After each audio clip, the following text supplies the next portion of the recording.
come to save the day. The Mighty House crew is on the job. This is Mighty House. All right, we're back with part 3 of what should be on your blueprints so that you can get accurate estimates and make sure you turn into the building department and it passes and gets through to actually get that permit issued. Before we get started, let's click on the subscribe button and watch him laugh. And then you can dingle on the bell too, you know, because there, when you dingle on the bell, that's better than dingling on the subscribe button because you don't want to do that. You want to dingle on the bell, not the subscribe button, I believe. Exactly. All right, so go ahead. Part 3 now. What left needs to be on our blueprints? So we left off with the roof plan. This dude. So we did talk about, on that roof plan, you can call out, gutter lines, blah, blah, blah, what type of roofing it might be, whether it's shingle, tile, and so on. That's those little notes there. All that stuff right in here, right in here. Now, what I do is I call out general notes. Don't get too specific. General? General notes. No kernel notes. Tile only roof. General. Just say tile roof or shingle roof. Lieutenant notes. Yeah, they're really low. You dick. All right. So the reason we do that is because the next pages we should have, and I'm going to go back up a little bit. If you're doing a 2-story house, then you should have 2 floor plans. You should have 2 dimension plans. You probably would have 2 mechanical plans, right? So you add additional pages. You don't jam them all in one. Please. But on most of these, other than like the window and door schedule where I called out the manufacturer, the color, the style, size, and all that, I do not put on most of my plans anything that has to do with the detail selection for interior finishes, specifically the drywall, the insulation and all that, and then the roofing, the roof membranes, your waterproofing and all. We do that on the next page. Which is? Building cross sections. Yes. So. This is where you find out all the good stuff. Yeah.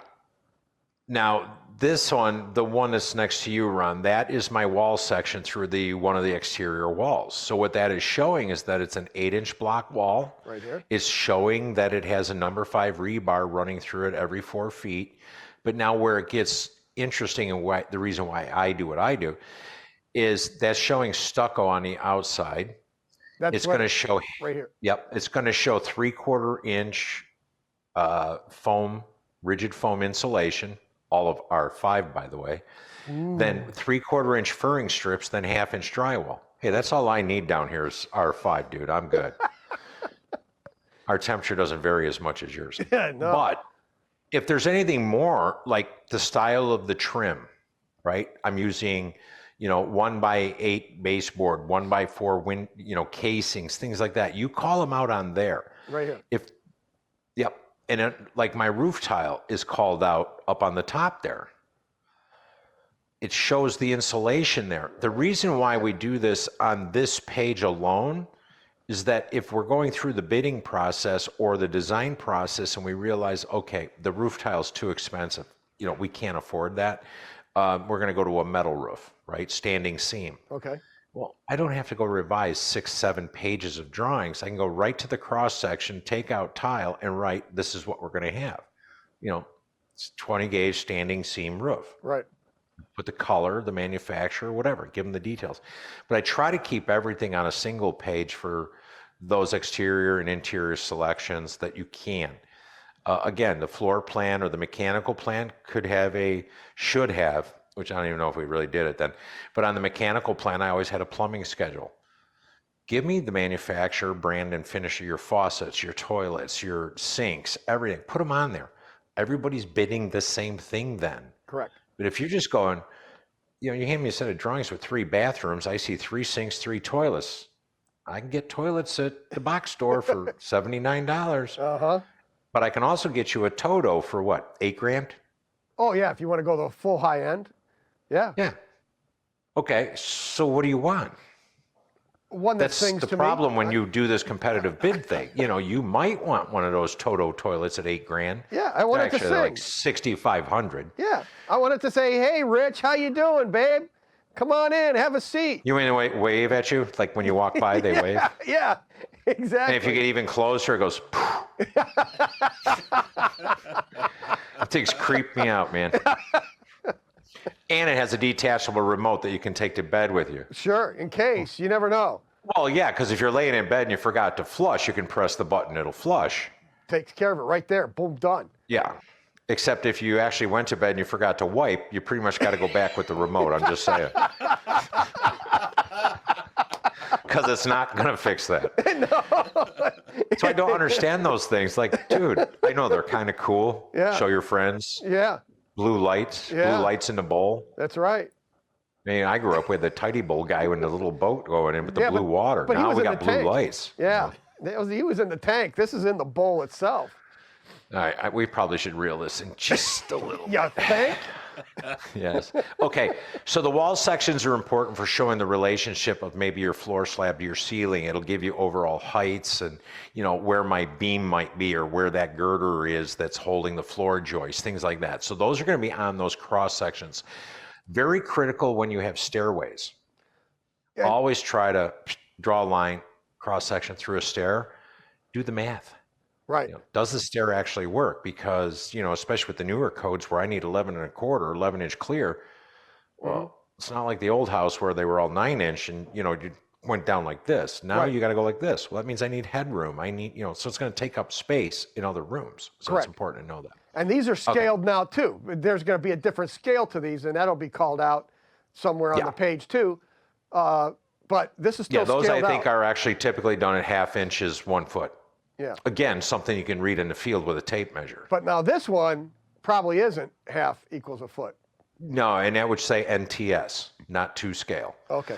But you would still dimension it, but that one is more just showing a relationship, right? Like where a slab steps down and how it intersects part of the roof Right. and so on, because that is a truss job also. So you need to have top of beam, you know, where the truss is bare needs to be called out for the truss designer, Right. because that's a whole nother plan. Yep. All right. So that is your cross sections. Next is what most people look for. It's their elevations. This is what everybody understands. What's it look like? That's what the house is going to look like. Yep. So, and it gives So you again- each side of the house too. So you want to see what you want it to look like, whether it's going to have lap siding, stucco, you know, it could be brick, it could be anything, whatever. This is where it needs to show. If you want details, bands and things. So this particular house, you see the horizontal band on the front elevation is the yeah. upper picture. Right, this But you one. see that horizontal band. Yep. Right below the windows, acts almost like a window sill, but you see how it carries down both sides of that side of the house. The other side of the house is actually on the next page, but don't worry about that yet. Right. And then you've got the rear of the home there, which has got a bunch of sliding doors and stuff. Right. A lot of times you won't see those bands on drawings, and of course the guy's not going to bid to do those bands. No. You know, or one of the standards down here is to go back about 4 feet. Like as if I'm driving down the street and I can't see more Past than 4 4 feet feet? past the corner of your house. Uh-huh. And that just screams to me, wow, that's a cheap builder. He couldn't afford to extend that to the back. Uh-huh. It's pretty weird, but it's very common. So on those elevations, you'll also notice that each of the windows has a key number that goes back to the floor plan, to the window and door schedule, tells you which window. The dashed lines in the windows, I know again online you probably can't see it real well, but there's lines that go either diagonally, right? They point, Right in here. and they point to the hinge side. So that tells you which way you're expecting that window to open. Yep. Without those hinge lines, I don't know. Right. I could get you 2 lefts, I could get you 2 rights, you know, but in a bedroom, you typically want a left, right, but which way do you want them facing? How do you want them to open? Those are your swing lines. Yep. It's on the front door. It's on the sliders, got an arrow. Which way do I want the doors to open? You know, primary access. So those elevations are not just pretty pictures that you can color, although that's usually what I give them to a lot of my guys for. But And then the textures are shown in different things. Stucco's like a little dashy thing, and then like the siding is going to be more like lines and so on. So that way, when your guys get out to the job site, they can look at that and go, "Oh, this is getting stucco, but this is getting framed. So we need to fur this, but not that," and so on. Right. So the elevations are not just that, but you'll also notice right about here. Yep. That's the overall height of the project. Oh yeah. Go Over back. Go here, back. not Go where back. I lost Go back. it. Hang on. I would make a terrible weather person. But yes, that top line there is showing the height of the ridge. Okay. Because a lot of villages have one of two things. They either have the mean roof height. Right. So we always draw nice roofs because we don't like mean roofs. No. But the mean roof height is the middle. But some have an overall height restriction, so that's why that's called out that way. I have a top line and then I show a mean roof height. So that way the guy at the plan reviewer still understands where we're at. Because it looks like a tall roof, but that's only a 612. Oh, wow. Based on width and depth, it looks taller than that, but it is only a 612. And that's called out on the elevation also, right about over by there. There. Yeah, there. Right by your shoulder. Right there. Yep. Right by my shoulder. Okay. So it's really important to show that. It shows the grade so that if your grade is falling off, so this house is fairly flat. Does that hurt? But if you, right there. Okay. But if you had a house that was on a hill, your grade line would go down, right? And then you might have steps in your foundation. Well, that's where you're going to show that. And then when you go back to the foundation plan, it will break it up and tell you, go 5 feet, drop through, go over 5 feet, drop 2. Now you're following the slope of that hill. Right. So that will show on the elevation. So all this stuff needs to be tied together. Excellent. So, yeah. Okay. And now there's the last page. The last side. If you thought we were only building a 3-sided house, here's the 4th side right here. That's it. That's the garage side. Yes, you can tell because look like garage doors. Sure. But you notice too, I'm showing where exterior lighting is going to be placed, and you draw an elevation and a height. Yep. Typical 84 inches to exterior lighting, unless you have taller doors and things. If you have taller walls, you might want to push them up a little because if you put them at 7 foot, they look really low. Yeah. But anyway, that's where all that stuff is drawn out. And then below that, we call it the detail page. Anything that needs to be detailed. So those are cabinet elevations. Okay. Just what the client wanted for cabinets. Okay. So you draw them out, because some of them are floating vanities. Some have extra storage space. They're not just a 30-inch base cabinet, from a box store with a top on it. Okay. So you draw that out. Well, that has to go to a cabinet guy. The other two things that kind of look like firecrackers, those are actually how you're attaching things to either foundation or the top of the beam for your trusses and so on. So anything that's a detail, it could be waterproofing details. It could be how doors are installed. Down here, we have a lot of details because we have to follow hurricane code. So we actually have more details drawn out for points of attachment. Okay. So those are on other drawings as well. So hopefully that gives you a better idea of what you really, really need to have on your drawings, what's really important. Right. You can never have too much information on your drawings. No, and the more detailed it is, the more complete your estimates are going to be when they come back from the subcontractors. The more accurate it's going to be with the building department and less hassle, because if you turn in half-done drawings, then they're irritated with the project and they're having to do all these call-outs. Now you have all these revisions that need to be done, and then they're going to go through those revisions and go, okay, now that you've drawn this information in, now we also need this information. So it takes you down a path you just don't want to go down. So you're better off putting as much information in there ahead of time as you can, so that way it eliminates all those questions. And I seriously can't stress enough that you really need to go make selections prior to going to whoever your designer is, whether it's an architect, interior designer, whatever. Yeah. Go get your selections done. Put the faucets, the tubs, the toilets, put all those under.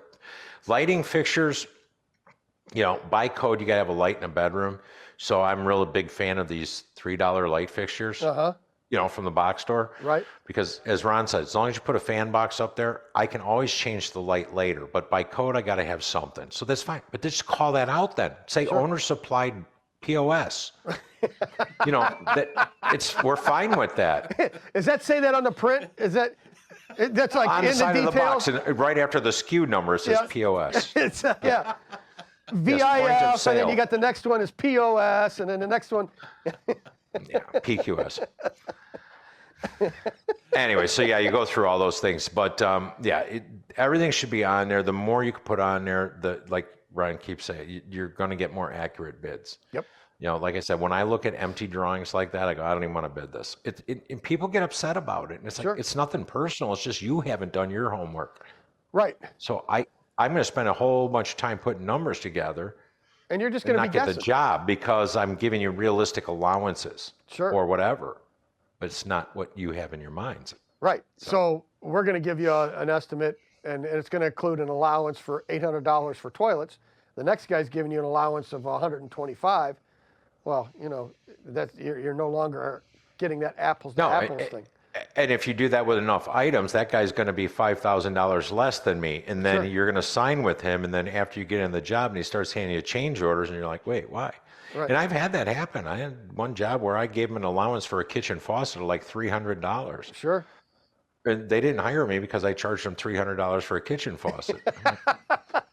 I didn't charge you anything yet. I gave you an allowance of $300. If you spend $125, I'm going to give you $175 back. Yep. But I just figured if you're going to put $200,000 into your house, you didn't want a $120 faucet from a box store. Right. I thought maybe you'd like something a little nicer. Yeah, you're not using Price Vista. Yeah. Right. That's where it gets difficult, right? So that's why we do this, try to educate people, like, really, please make a choice before you do this. If you want cheap, that's fine. I don't have a problem with it. Just let us know up front. Yep. Exactly it. All right. And with that, go ahead and make sure you click that subscribe button, dingle on the bell. And until next time. Got it right that time. Square and level. All right, finish that tagline. And until next time. Keep it square and level. There you go. Come on, I nailed it. I nailed it on that one. I was in shock. That's funny. Click on subscribe, dingle on the bell. I don't know, it took you 5 episodes to come back with it.